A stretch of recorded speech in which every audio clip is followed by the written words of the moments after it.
Welcome back to another week of tech news, and I hope everyone is staying safe and healthy during these dire times. Before we continue, be sure to subscribe to the channel so you don't miss out on our upcoming videos. Now on with the show. Recently, Google had just announced that their upcoming Pixel 6 and Pixel 6 Pro will be powered by their new custom-built SoC called the Tensor Chip. Google Senior Vice President Rick Osterloh said that the Tensor Chip will provide dramatic improvement in photography and voice recognition. The chip will make the most out of AI and machine learning to boost dimension functions, like being able to improve the quality of photos and videos in real time and distinguish between a command and a statement. It's also worth mentioning that the Tensor will also be able to translate the subtitles from Android's live caption feature in real time. Both of the Pixel 6 models will be launched in fall 2021, which could mean somewhere around September to October. Now we'll take a look at AMD's Radeon RX6600 XT, which has been long awaited by many. It was finally announced at China Joy on 30th of July, with unboxing embargo that will be lifted on 6th of August and possibly reviews as well when it finally launches on 11th of August. Although some mixed feelings are coming from reviewers, as while many wanted it to be compared against Nvidia's RTX 3060 Ti, it was instead compared against RTX 3060. The card will have some potential Founders Edition from their AIB partners, but it seems they will let their AIB partners sell their custom cards for the most part.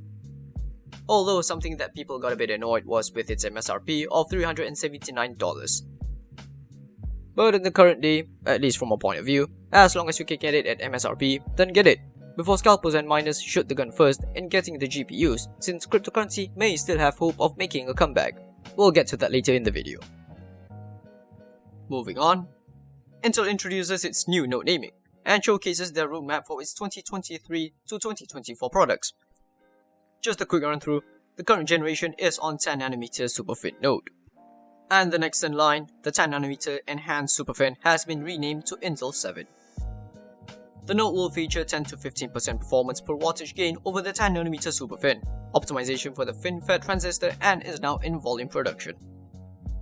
Intel 4 node, which was previously known as Intel 7nm node, will feature 20% performance per wattage gain over Intel 7 and full use of EUV lithography. Meteor Lake will be featuring Intel 4 for client tape in Q2 of 2021 and Granite Rapid Compute Tile for data center. You can pause the video now if you want to check out details on their Intel 3 node and Intel 20A node. Before we move on, we want to mention a leak about Intel's first discrete gaming GPU, the XT HPG DG2, which has been speculated to be launched at CES 2022. This rumor was brought up by a hardware account on Weibo and was then shared by XSL on Twitter. While this does make sense, this is still a rumor, so do take it with a grain of salt. Next up, Dell can no longer deliver Alienware Aurora Ryzen Edition to California, Colorado, Hawaii, Oregon, Vermont, and Washington. This is due to the new power regulations by the CEC, or California Energy Commission, Tier 2 implementation that defined a mandatory energy efficiency standard for PCs, such as desktop computers, all-in-one PCs, and mobile gaming systems. This was put into effect on the 1st of July 2021. For those who have placed orders will now see a message that those cannot be fulfilled, unfortunately. And it seems the ban affects the shipment of some R12 systems and all of R10 Ryzen Edition desktops. This is no reason to panic, however, as Linus had mentioned on his last WAN show that Dell has adjusted their website to clearly state which models fall into the restrictions, and new models and configurations will meet or exceed these regulations. Now we've got an interesting news, as an 11-year-old discovers a loophole in Newegg's lottery system and actually managed to purchase an EVGA RTX 3090. The system is known as Newegg Shuffle, and it's a system introduced to provide people with the opportunity to win at a chance of purchasing Nvidia's RTX 30 series graphics cards.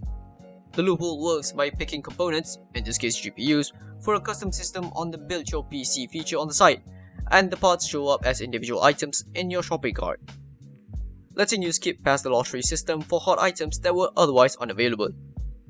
Then you could delete the items that you didn't want from the build and just keep the GPU. Now, Newegg has reported to already close this loophole, but not before PC Mag had attempted to use the same method and was successfully able to do the same before the fix. Samsung Galaxy Z Fold series phone are known for its foldable screen, and its next generation models might be coming really soon. and most likely it will be announced on Samsung's Unpacked event on 11th of August. And according to renders from 91 Mobiles, it seems that Galaxy Z Fold 3 will be supporting an S Pen, a feature from their Note series which was brought over to their S21 Ultra. It also might be one of the first phones to come with the new Exynos with RDNA 2 GPU integrated into the processor.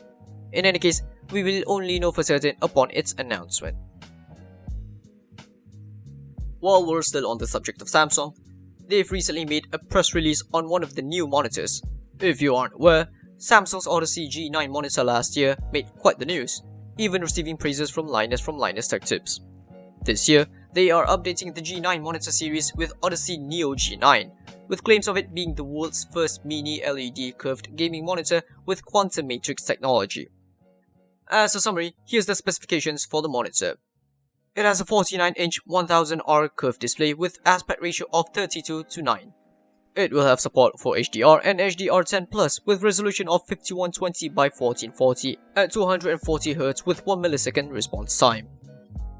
The monitor will be available worldwide pre-order from 29th of July and available globally by 9th of August. So we did mention earlier that we're gonna go back and check out what's going on regarding cryptocurrency.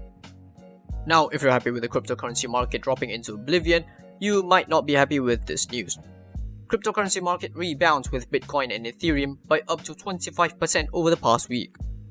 The increase in market value may be due to last week's news where Amazon was considering accepting Bitcoin as a valid payment method for purchases in its storefront.